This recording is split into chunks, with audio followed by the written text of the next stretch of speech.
Langsung lanjut ya, Bismillah ya. Oke, Bismillahirrahmanirrahim. Assalamualaikum warahmatullahi wabarakatuh.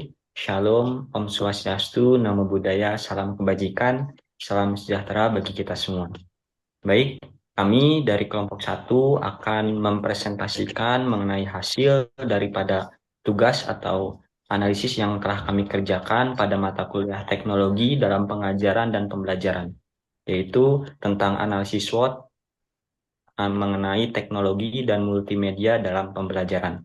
Adapun kelompok atau anggota dari kelompok kami terdiri dari saya sendiri, Reza Fatwa Pratama, yang kedua ada Kak Tia Novita, yang ketiga ada Kak Vina Soraya Andini, dan yang terakhir ada Kak Yuli Talia Syanturi.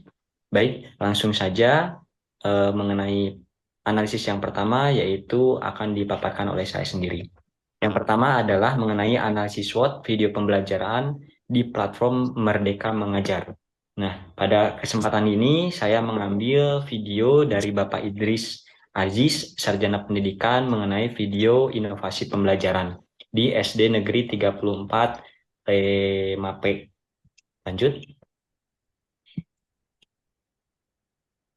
Nah, pada video tersebut saya menemukan 5 teknologi dan media yang digunakan. Yang pertama itu EducaPlay, yang kedua Speakers, yang ketiga menggunakan proyektor dan laptop, dan yang terakhir adalah menggunakan media diorama.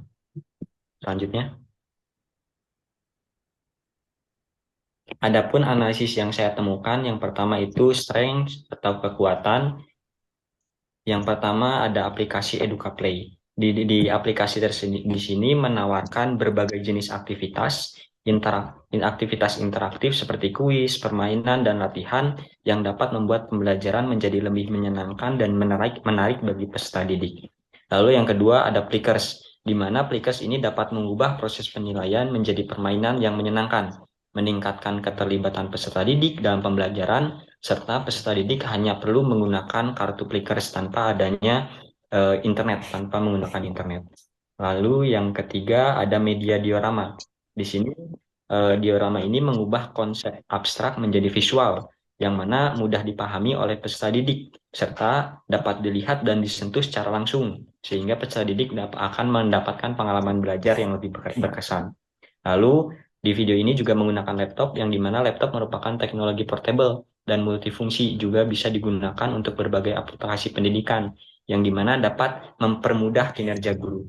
Dan yang terakhir ada penggunaannya yaitu proyektor, di mana proyektor ini dapat menampilkan konten dengan jelas pada audiens yang lebih besar, serta meningkatkan visualisasi materi dengan lebih aktif.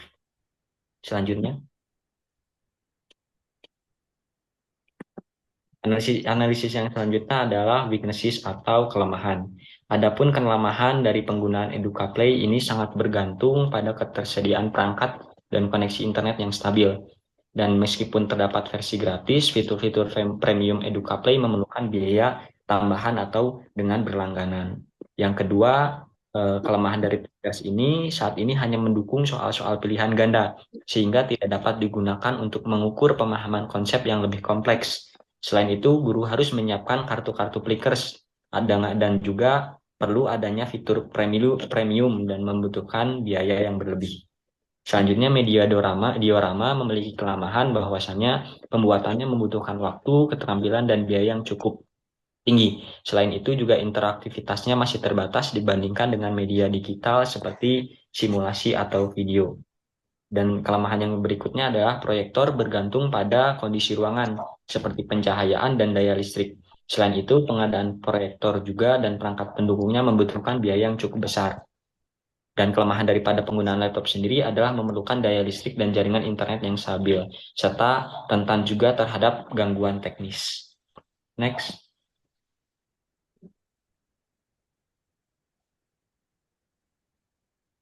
Berikutnya adalah analisis mengenai opportunities atau peluang, yang dimana peluang dari aplikasi EducaPlay ini sendiri adalah cocok digunakan untuk pembelajaran jarak jauh atau blended learning. Lalu yang kedua, itu aplikasi Plickers itu bisa digunakan untuk penilaian formatif, serta dapat digunakan untuk memberikan soal-soal yang berbeda pada peserta didik, sehingga bisa menciptakan pembelajaran yang berdiferensiasi. Yang ketiga adalah media diorama. Penggunaan media diorama ini dapat dikombinasikan dengan teknologi seperti AR atau VR untuk memberikan pengalaman belajar yang lebih interaktif dan imersif. Lalu, penggunaan proyektor juga dapat memfasilitasi pembelajaran visual, dapat meningkatkan fokus peserta didik juga. Lalu, penggunaan laptop sendiri dapat memfasilitasi kreativitas dengan berbagai aplikasi yang ada dan juga platform pendidikan untuk pembelajaran. Next. Dan yang terakhir adalah threats atau ancaman. Ancaman penggunaan EducaPlay ini bahwa tidak seluruh peserta didik memiliki akses yang sama terhadap teknologi, sehingga penggunaan EducaPlay ini dapat menimbulkan kesenjangan. Lalu yang penggunaan Plickers ini sendiri, untuk berkelanjutan penggunaannya perlu adanya biaya berlangganan premium dan juga harus atau memerlukan banyak untuk mencetak kartu Plickers sehingga memboroskan kertas. Dan media diorama ini dengan munculnya teknologi baru seperti simulasi 3D atau video interaktif dapat mengurangi minat terhadap penggunaan diorama itu sendiri. Lalu ancaman untuk penggunaan proyektor ini, proyektor bergantung pada infrastruktur yang memadai dan juga biaya perawatan yang tidak murah. Dan yang terakhir adalah ancaman dari penggunaan laptop bahwa laptop membutuhkan investasi yang cukup mahal dan juga memerlukan pembelian rutin karena tidak setiap laptop itu support dan memiliki jaringan atau kekuatan yang sama. Begitu pemaparan dari hasil analisis yang pertama, selanjutnya akan dilanjutkan atau dipaparkan oleh Kak Yuli Talia. Dipersilahkan. Disilakan. Baik, saya akan melanjutkan bagian kedua untuk analisis SWOT, yaitu video kegiatan pembelajaran yang dilaksanakan oleh guru yang tersedia di platform YouTube.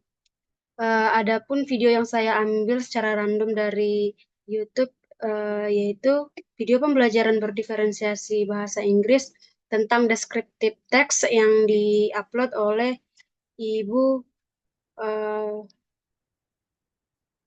bentar,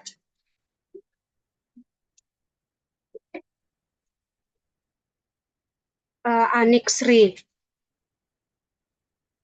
Baik, adapun analisis yang saya dapat dari video YouTube tersebut, yang pertama, dalam pembelajaran, guru membuka pembelajaran dengan ucapan salam, kemudian absen dan ice breaking. Kemudian masuk ke inti, guru menjelaskan tentang materi descriptive text. Pada kegiatan inti, guru membagi kelompok pembelajaran berdasarkan minat siswa, yaitu ada pembelajaran tentang audio, visual, sama kinestetik.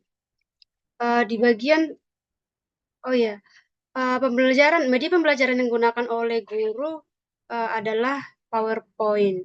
Jadi guru menjelaskan materi berdasarkan PowerPoint.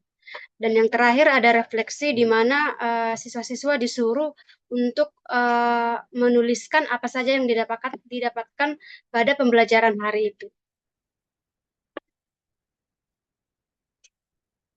Selanjutnya adapun SWOT dari video YouTube yang saya ambil, yang pertama strength atau kekuatan. Kekuatan yang saya dapat dari video tersebut, yang pertama peningkatan interaktivitas melalui penggunaan teknologi, yaitu PowerPoint dan video YouTube. Yang kedua, penggunaan media yang menarik seperti video membuat siswa lebih memahami materi. Terus yang ketiga ada pembagian kelompok berdasarkan gaya belajar, yaitu seperti yang saya sampaikan tadi, ada audio, visual, dan kinestetik. Hal ini memaksimalkan potensi pembelajaran individual untuk kelompok. Kemudian guru memberikan bimbingan aktif dalam diskusi, meningkatkan kolaborasi antar siswa juga. Dan yang terakhir, media dan teknologi mendukung pengembangan keterampilan Nabak 21 atau Critical Thinking, Collaboration, and Creativity. Kemudian yang kedua ada weakness, yaitu kelemahan yang saya dapatkan dari video tersebut. Yang pertama, bergantung pada teknologi yang mungkin bermasalah seperti koneksi internet atau perangkat yang rusak. Kemudian, siswa yang tidak terbiasa menggunakan teknologi bisa mengalami kesulitan. Penggunaan media PowerPoint atau video bisa menjadi monoton jika tidak disertai variasi lain juga. Kemudian yang terakhir, keterbatasan interaksi personal dalam penggunaan media digital dibandingkan dengan metode tatap muka tradisional. Kemudian yang ketiga ada opportunities. Yang pertama, teknologi memberikan akses ke sumber belajar yang lebih luas dan mendalam, misalnya konten YouTube atau aplikasi pembelajaran lain.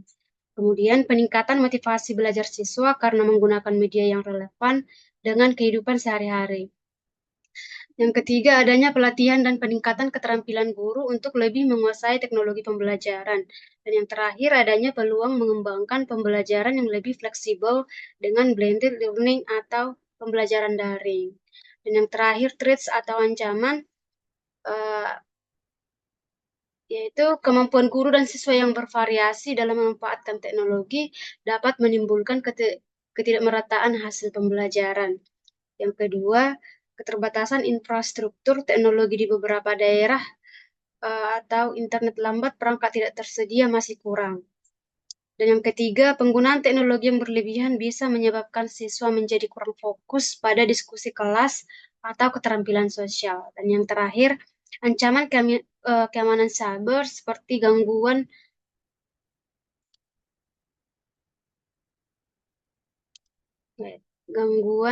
privasi atau kebocoran data melalui platform digital. Demikian pembahasan atau penjelasan dari bagian kedua, dilanjutkan bagian ketiga oleh Kak Tia. Silahkan. Baik, Kak Yuli, terima kasih kesempatannya. Baik, di sini saya akan menjelaskan mengenai tren perusahaan education teknologi, di mana saya di sini mengambil video pembelajaran dari salah satu education teknologi yang ada di Indonesia, yakni Ruang Guru. Video ini merupakan mata pelajaran bahasa Inggris untuk kelas 9, yang dimana dalam video tersebut memaparkan materi mengenai congratulating, mohon maaf, dan celebration. Baik, selanjutnya Kak. Dari analisis video tersebut, saya mendapatkan 4 analisis. Yang pertama, yakni mengenai strength atau kekuatan dari media video pembelajaran tersebut. Yang pertama ada fleksibilitas, yakni kemudahan untuk diakses. Nah, di mana video materi pembelajaran ini bisa diakses di mana saja ya. Karena saat itu juga materi ini bisa diputar berulang-ulang sehingga memudahkan siswa ketika belajar. Jika ada yang terlewat dan masih belum dipahami, pemutaran video pembelajaran tersebut bisa diulang kembali. Selain itu mengenai keberagaman teknologi, ini ada video animasi ya. Di sini maksudnya ada animasi video ini membuat pembelajaran ini lebih menyenangkan karena materi pembelajaran yang disampaikan menggunakan animasi ini terlihat lebih unik dan menarik untuk dilihat oleh siswa, sehingga kegiatan pembelajaran lebih menyenangkan seperti itu. Setelah mengenai strength atau kekuatan, kita beralih ke weakness atau kekurangan dari video tersebut. Saya menemukan 2 analisis, yang ini pertama kurangnya interaksi antara tutor dengan siswa, karena memang di sini video pembelajaran ini hanya berfokus kepada penjelasan materi tanpa adanya interaksi di antara tutor dan tutor atau guru dengan siswa yang diajar seperti itu. Juga selain itu saya menemukan bahwa kekurangannya, yakni materi ini hanya berfokus kepada pokok pembahasan, tidak ada mengaitkan, si tutor ini tidak ada mengaitkan materi tersebut dengan kejadian kehidupan sehari-hari siswa seperti itu. Lalu untuk opportunities ataupun peluang ya, jika video pembelajaran ini diterapkan di dalam kegiatan pembelajaran di Indonesia ini, adanya bagus ya, karena ketika ini diterapkan dalam kegiatan pembelajaran ada peningkatan kualitas pembelajaran ya. Jadi dengan menggunakan video pembelajaran ini menjadi media pembelajaran yang inovatif, karena guru kita sebagai pengajar bisa mengintegrasikan teknologi ke dalam kegiatan pembelajaran. Selain itu juga ada animasinya, membuat animasi dalam video tersebut membuat kegiatan pembelajaran lebih menarik, sehingga dengan adanya sesuatu yang menarik dalam video pembelajaran ini dapat meningkatkan motivasi belajar siswa. Nah, lalu untuk threat ataupun ancaman ketika media pembelajaran ini atau media video ini diterapkan di kegiatan pembelajaran kita itu, yakni kecanduan di kalangan siswa. Jadi ketika kegiatan pembelajaran ini tidak memakai video pembelajaran ini akan membuat siswa motivasi belajarnya menjadi turun seperti itu. Lalu juga selain itu, yakni ada ancamannya dari segi sumber daya, yakni mengenai gawai, jaringan internet, dan SDM. Jadi di sini ketika ketika diterapkan di kelas ini akan sedikit sulit untuk sekolahnya yang daerahnya sulit terjangkau oleh internet karena video pembelajaran ini akan sulit diakses dan pemutaran videonya tidak lancar. Selain itu juga untuk penerapan media ini perlu adanya sumber daya manusia yang cakap teknologi agar penggunaan media ini berjalan dengan baik. Juga diperlukan sumber daya guru yang pandai menggunakan video media pembelajaran. Sekian dari saya pemaparan mengenai education teknologi, dilanjutkan oleh Kapina. Silakan Kapina. Baik, terima kasih. Di sini saya akan menjelaskan video yang terakhir, yaitu tentang praktik baik pembelajaran berdiferensiasi berbasis teknologi di kelas 9A di SMP Negeri 1 Perak Timur. Next slide, Kak. Nah, di sini saya akan menjelaskan metode analisis SWOT pengintegrasian teknologi dan juga media pembelajaran di kelas 9A di SMP Negeri 1 Perak Timur. Teknologi yang digunakan itu berupa quizzes dan juga ada video dan juga PowerPoint. Next slide. Nah, setelah saya menonton video tersebut, di sini saya menganalisis SWOT-nya dalam pengintegrasian teknologi di pembelajarannya. Kekuatannya atau strength-nya pertama yaitu pendekatan berdiferensiasi, di mana guru tersebut mengakomodasikan gaya belajar siswa dengan menggunakan asesmen kognitif agar mengetahui gaya belajar siswa ini seperti apa. Nah, lalu hasil yang diperoleh yaitu 29,2% gaya belajar siswa yaitu secara visual, dan 33,3% itu secara auditori, dan 37,5% itu secara kinestetik, di mana memungkinkan siswa untuk belajar dengan cara yang sesuai kebutuhan dan juga gaya belajar mereka. Yang kedua, yaitu penggunaan teknologi dalam video tersebut, pemanfaatan media quizzes untuk memberikan asesmen pembelajaran dan juga meningkatkan interaktivitas antara masing-masing siswa. Selain penggunaan quizzes, di situ juga guru menggunakan teknologi seperti PowerPoint dan juga materi dengan menggunakan YouTube. Dan keterlibatan siswa di kelas, di mana pendekatan yang memungkinkan siswa terlibat aktif dalam proses pembelajaran, membuat mereka merasa memiliki kendali atas pembelajaran mereka sendiri. Weakness-nya atau kelemahannya tentunya tentang keterbatasan pengetahuan teknologi, di mana mungkin beberapa siswa ini tidak familiar dengan penggunaan teknologi dalam metode pembelajaran seperti apa, yang nantinya pasti akan menghambat partisipasi mereka. Yang kedua yaitu pengelolaan kelas, di mana mungkin mengatur berbagai sesi belajar dapat menjadi tantangan, terutama dalam menjaga fokus siswa untuk menghindari kebisingan. Dan yang terakhir itu ketergantungan pada teknologi, di mana mungkin ada gangguan teknis sehingga dapat membantu mengganggu proses pembelajaran seperti masalah dengan perangkat ataupun akses internet. Karena jika terjadi masalah akses internet, tentunya akan menghambat waktu dan juga menghambat pembelajaran seperti itu. Selanjutnya itu ada peluangnya atau opportunities. Yang pertama yaitu dukungan dari institusi, di mana sekolah ini dapat memberikan pelatihan bagi guru-guru dalam penggunaan teknologi dan juga pembelajaran secara berdiferensiasi. Yang kedua yaitu inovasi dalam pembelajaran. Terdapat banyak alat dan juga platform pendidikan yang dapat digunakan untuk meningkatkan pengalaman belajar, seperti misalnya Quizzes ataupun Kahoot, atau bisa juga dengan menggunakan Duolingo. Itu udah banyak sekali media pembelajaran, sehingga guru ini harus berinovasi untuk menggunakan media-media sehingga siswa ini tidak merasa bosan gitu. Dan yang terakhir yaitu keterlibatan komunitas, menggandeng orang tua ataupun paguyuban dalam proses pembelajaran untuk mendukung siswanya. Dan threat atau ancamannya yang pertama yaitu kesenjangan digital, di mana tidak semua siswa ini memiliki gadget secara mandiri. Ada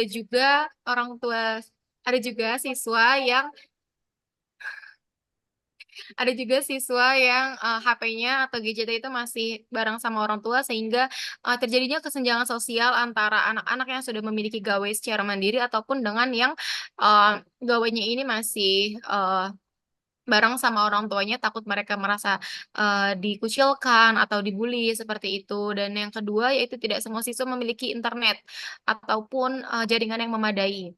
Nah, yang kedua ada keterbatasan waktu, jadwal yang padat dapat menyulitkan guru untuk merencanakan pembelajaran dan juga menerapkan pembelajaran yang diferensiasi secara efektif. Dan yang terakhir yaitu risiko keamanan data, di mana penggunaan teknologi ini dapat meningkatkan risiko atas kebocoran data pribadi siswa dan juga informasi sensitif lainnya. Next slide. Nah, jenis teknologi analisis medianya, jenis teknologi yang digunakan dalam video tersebut yaitu berupa video materi, yang kedua ada PowerPoint, dan yang terakhir ada quizzes dalam pembelajaran. Jenis multimedianya itu disebutkan video dan juga lembar kerja secara digital, dan kekuatan atau keunggulan teknologinya, teknologi mendukung secara pembelajaran berdiferensiasi dan juga memfasilitasi gaya belajar siswa, jadi memenuhi kebutuhan belajar dari masing-masing siswa, dan kelemahannya dalam video tersebut tidak disebutkan secara detail seperti apa. Baik, cukup. Saya kembalikan ke moderator.